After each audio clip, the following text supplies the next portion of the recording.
Hi guys, I couldn't find a YouTube clip online on how to remove the EVAP or charcoal canister on the RS457.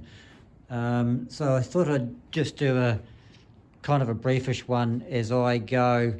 I have done a couple before, as you can see, one there for 660 and SV 650, blah blah. So you need to get the tank off, excuse me, and the airbox. This is the one for the RS457, the delete plug from Jet Prime. And basically what you're looking at here is the fumes come in from the fuel tank via this hose here, which was plugged in to this line here,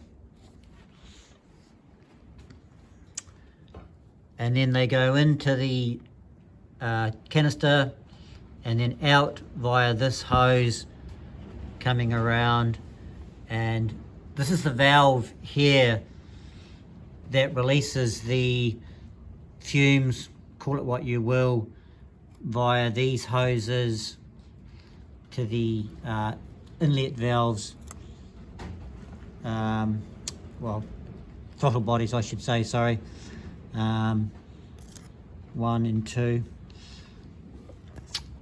At certain times when the motor decides, or the ECU decides, not quite sure how that side of it works. So basically the canister, it was just held on with some cable ties, believe it or not, which I've cut, and there were a few others. So basically it's just sort of got to remove all this, and then you put these two bungs here, rubber bungs here, down. Where's my pointer gone? Down in here. After you've taken these hoses off, they just go on the throttle bodies to block that off.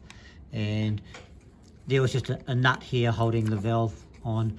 And once I get it removed, I'll do another shoot just showing the actual valve and the electrical side of it where you fit the delete plug.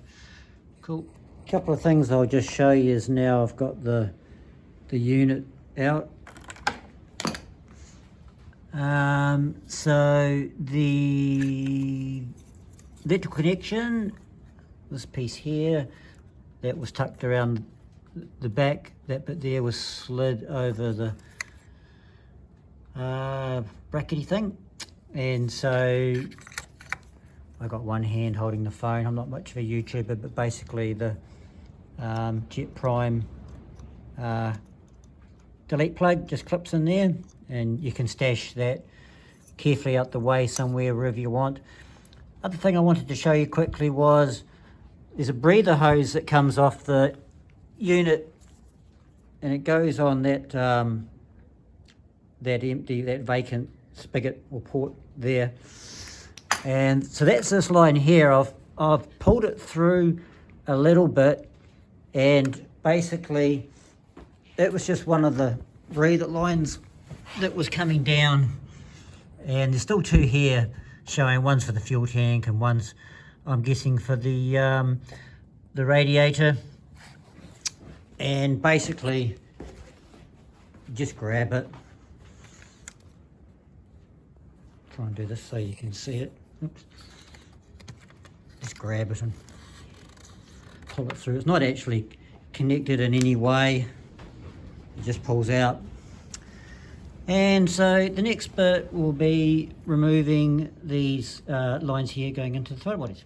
I have the line off. The access is a wee bit fiddly getting in here on the two, particularly the one on the right hand side. You can see the brass spigots down there. So that's that piece. That's that piece on the pole. The delete plug's fitted. I'll secure that up over here somewhere out the way and cable tie it in nicely. Basically now it's just a matter of fitting the little, where are we? The little bung, rubber plastic bung that comes with the Jet Prime kit, and this goes on the, can't see because my big hand's in the way. Got a good old push quite hard. Right, where are we? Oh, there we are. Down in there. And no need to put any gunk or glue on them. And then there's the other one there. I'll do that. One quick thing. It's always a good idea the moment you remove your airbox and inlet rubbers to put a couple of, or whatever, but I use disposable gloves over your these sort of bodies. You don't want crap going down there. You don't want to be dropping anything down there, etc. So something good to remember. So I got the second throttle body plug on down in there. There we are. Yep. And delete plug's fitted. Cable tied up nicely out the way over there. This plastic piece, the cradle, I'm going to leave that there for now. It's not in the way, and when I come to do the valve clearances I need to take the rocker cover off, and we'll be undoing all those bolts. It's easier to get rid of that then. It doesn't weigh much. On that note, I did put everything on the scales. Just under 0.5 kilogram or a pound, 1 pound would be bang on a pound by the time you added that piece in there. That's pretty much it. I won't make you suffer watching me trying to film fitting the throttle, the airbox, sorry, and the fuel tank. I'll let somebody else do a YouTube clip on that. Hope this helps someone. Thanks for watching.